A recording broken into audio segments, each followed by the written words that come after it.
嗨，大家好，我是坦平树，今天是2025年9月6号。这一期咱们继续聊聊恒大清盘，聊聊中国的房地产。昨天夜里，作为一线城市，深圳终于随上海之后也出台了救市措施。我看了一下，关于深圳出台的救市措施也没什么好聊的，赶在周日之前，周五晚上急急忙忙的出台。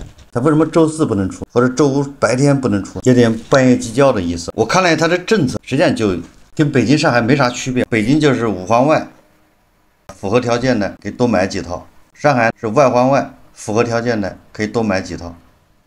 这深圳也是一样的，我看深圳除了什么南沙、福田，就主要这两个之外，其他地方你可以随便多买，也就是符合条件的不限套数，你想买几套就买几套，不符合条件的只能买2套。这就相当于福田、南山区之外那些地方就不限购呗。你想我不符合条件，我都能去买2套，我要想买8套也很容易，把父母的拿上，这不就相当于不限购了吗？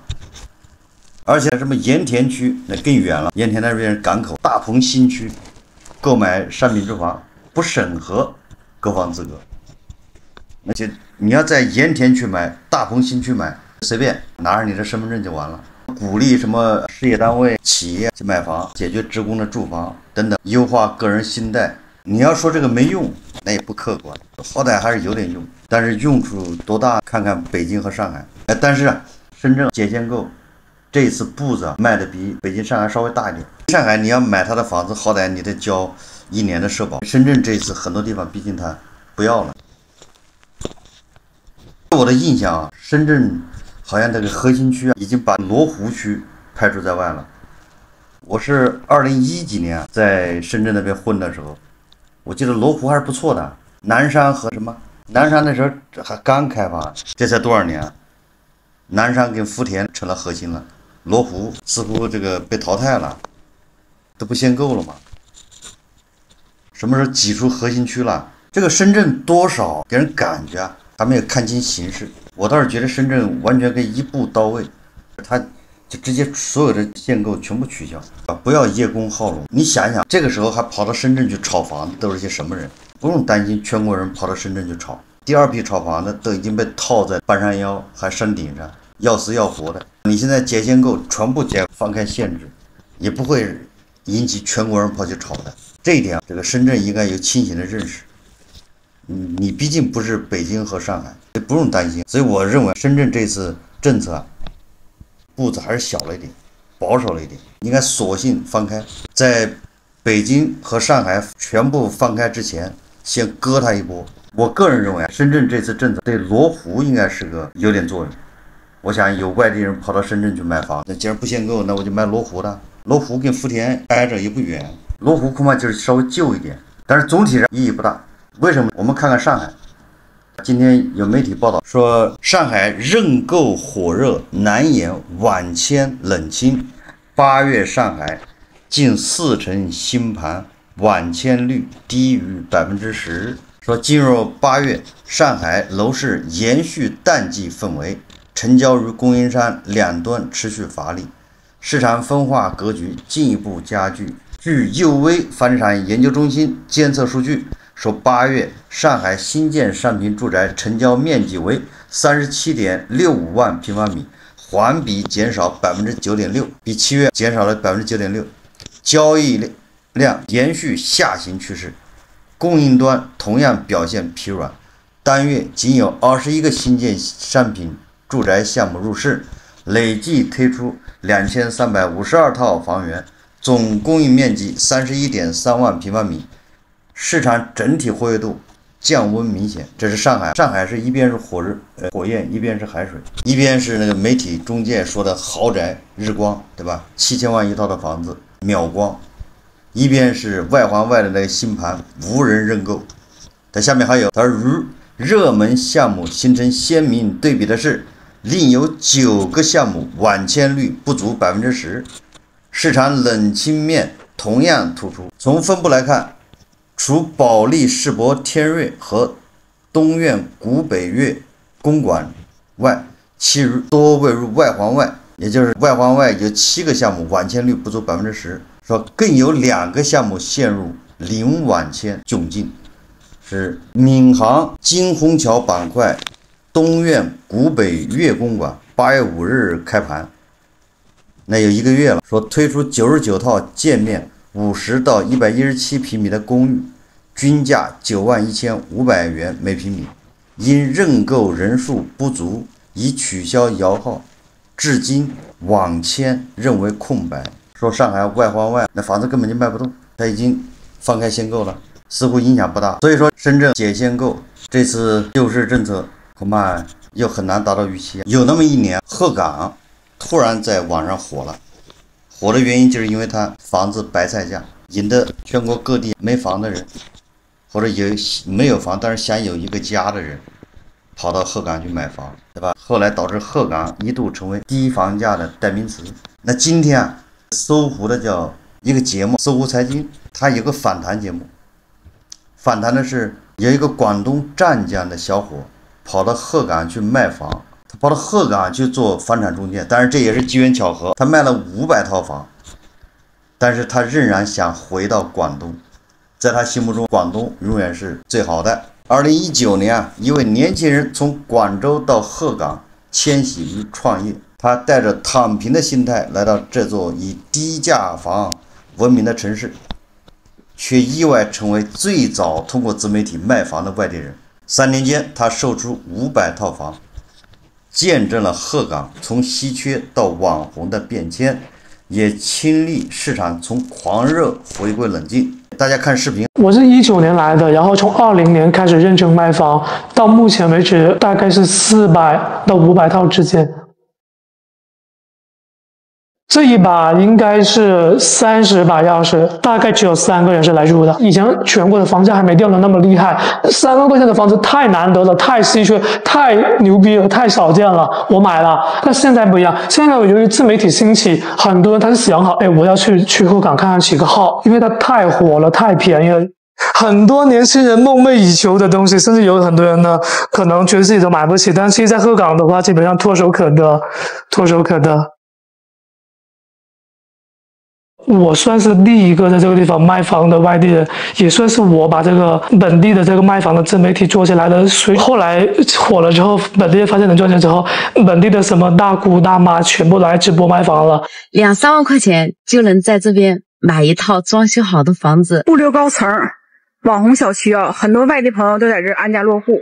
无论我们的生意的高峰大概在21年左右，基本上一起床10条几百条的那个消息要回，然后要回复各种各样的话。之前是每年卖了100套，今年大概下降了多少？有一半，有可能都不止，因为现在上半年过去了，上半年其实有一半，但后半年不知道就哪怕有人也不会有客户来的呀，没必要。我就纯一个抖音店，你们可以这么理解。20年，你看那个时候应该是我最火的时候，那时候我还没怎么卖房呢，还没怎么卖房。之前有那个买了房之后然后后悔？有的，因为它太火了，太便宜了，而且当年房价还没掉到这么严重，所以呢，鹤岗它鹤立鸡群。它是唯一性的，而且是全国倒数第一的，经济呢也还没有像现在下行的那么多，所以呢，他买了之后发现，过了几年之后发现，我也没来住，房价也没涨，那你帮我卖了吧？有的。外地就算真的来这儿生活工作的，肯定也是偏线上的。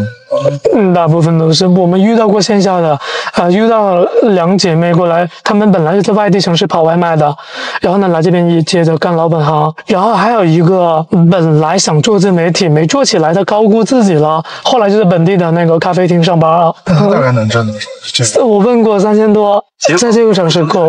如果你自己做饭的话，你可能1个月花不了1000块钱。我现在要带你们看的那套，他是一个在北京上班的一个小伙，大概我们这个月就完工了，然后装修完放2个月，他就跟他的女朋友过来住了。他这个大100多平方，7万多，毛坯，装修估计也花了7万多，那就相当于14、15万了。107平方，这个业主呢是在北京上班的。在北京上班，然后他说快要辞职了，应该是赚的挺多了还是怎么的？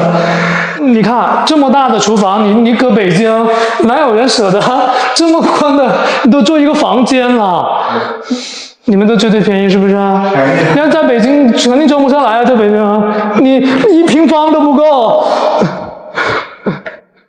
毕业第一份是在汽车配件分店吧，当时我们在广州龙归的一个地铁站附近的一个城中村里面住吧，好像是800块钱1个月的房租。那时候我的心态只会觉得这个城市它不太属于我，我感觉我在那个地方一辈子都不可能说像本地人一样有一个房子有个车什么的生活的。我是这个城市毫无亮点的一个爬虫。我刚开始的时候其实也是抱着躺的那个，也不会抱有很大的希望。我想着我可能只有那么几万块钱，然后我拍视频的钱花没了，我好像还有个地方去。我感觉我是在懵懂之中发现自己的，不是说我有意识的去做什么东西，包括我做这个房产，好像感觉被时代推着走的，还是被什么某种契机推着走的。然后随着门店做起来了，然后有了自己的账户。后来呢，我也换了一个更好的房子。后来呢，在这个小城市买了一个小汽车，忽然感觉变了一个人一样，好像我成长了，我好像拥有了一个比较健全的人格了。感觉来了东北这里之后，我的人格是在这边健全的，是慢慢变成一个正常的人的。因为现在的鹤岗它不是唯一性的，有很多地方的房价掉了，这个事业这个工作不是一个能让我做一辈子的事情，或者3年后5年后什么的，所以现在就在规划别的东西了。你看到了一片完美的世界，我非常喜欢广州，就是我奋斗的目标就是希望有一天在广州买房。我心里面永远都是觉得广州好，湛江好，我从来不觉得东北比那些地方好，只是没得选。我看了这个视频，我倒不怀疑他卖了500套房，我也不怀疑他的初衷，我只是很有感触，就是说连鹤岗的房子今年都卖不动了。他自己说了，今年鹤岗的房子销量就是他恐怕要降一半，鹤岗的房子都卖不动了，白菜价都卖不动了，几万一套都卖不动了。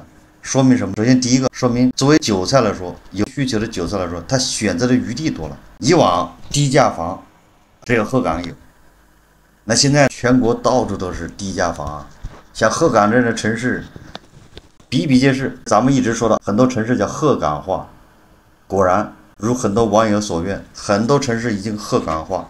我就随便数一数，辽宁阜新、安徽的淮南，还有淮北，这都是资源枯竭型的，它都是以前煤炭城市啊，资源枯竭型。还有云南的个旧，那地方还山清水秀，气温还特别合适。如果你说这些地方都因为是资源枯竭型城市导致的，那还有北京的这张家口的下花园，从那儿坐高铁到北京市几十分钟。广东还有什么清远，江苏的还有什么地方，很多小镇离大城市都非常近，房子都只有几万一套。这还只是媒体天天炒作报道的，还有很多城市根本就没人问。你看中西部的很多4线城市，没人去关心，但它房价都跌的都爹妈都不认识了，也没人管，因为它没有成交，都掀不起一个浪花。所以说全国各地这种鹤岗化的城市太多，房价跌得太厉害，所以鹤岗这种稀缺型就不稀缺了。我就没有必要跑到鹤岗那么冷的地方买，广西很多地方房价也很便宜，那里冬天也没那么冷。这是第一个。所以说全国很多地方都鹤岗化，这是房价跌得一塌糊涂。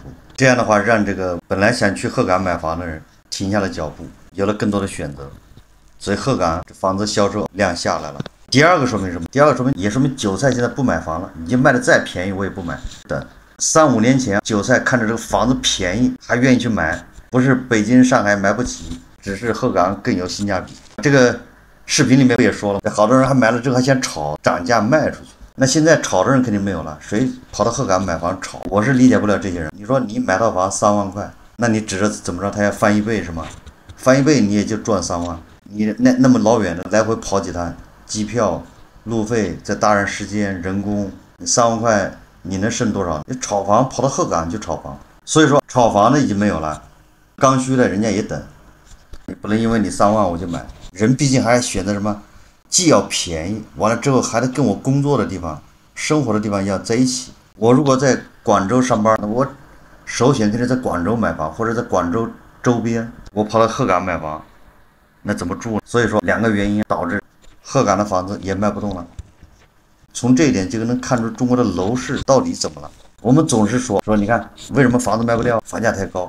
所以你要这么说也显得笼统了，就不准确。咱们的房地产的矛盾叫结构性矛盾。结构性矛盾什么意思？就是你工作的地方，你需要房子的地方，那个房子贵了，而你不需要的房子那地方，那房子倒是便宜，但是你也不需要，这叫结构性矛盾。你在杭州上班，你肯定想在杭州买房，但是杭州的房价太贵，给你的工资一比，发现这个高了。你在北京、上海上班，你想在北京、上海买房，北京、上海的房价跟你的工资一比，高了。但是你那工资1万1个月，那在鹤岗那妥妥是有钱人，干个2月、3月，你就能在鹤岗买到房，贵吗？一点都不贵。你在北京干个半年，你在鹤岗买到房还能装修，就有了个家。为啥不买？离你太远。所以我们总希望工作的地方和买的房子应该在一起，这个压力就大了。所以我觉得现在的年轻人完全可以不要买房，就租房住。你在深圳、成都，你在杭州，不是说特别刚需、特别需要应该租房，因为你都不知道你什么时候失业，你也不知道你什么时候就没工作了。你租房住灵活，等到你没工作了，你在杭州待不下去了，你可以随时走。等到你老了，租房就不好租了，对吧？你都干到退休了，上了年纪，租房就不好租了。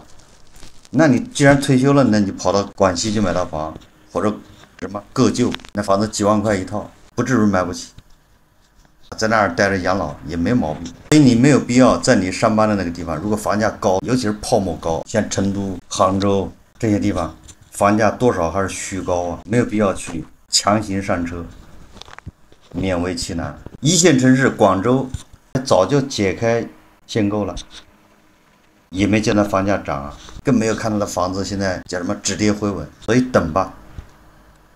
总之，你不买房，有人比你更着急。财联社报道，这个过气网红城市杭州又出台新政，什么新政呢？购余杭特定区域新建商品住宅，给予4万补助。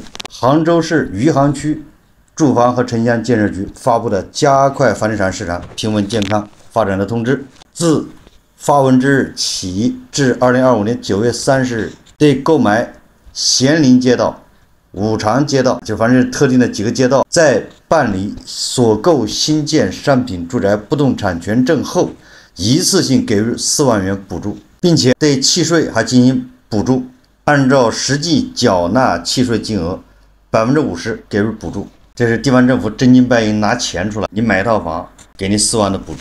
4万说多不多，说少也不少，这是政府的一个诚意。我在想，以后这样的补助恐怕是越来越多啊。政府的补助也要卷起来。好，这期节目咱们就聊到这里，感谢大家收看。如果喜欢我的节目，欢迎订阅、转发，也可以在下方留言评论。谢谢大家。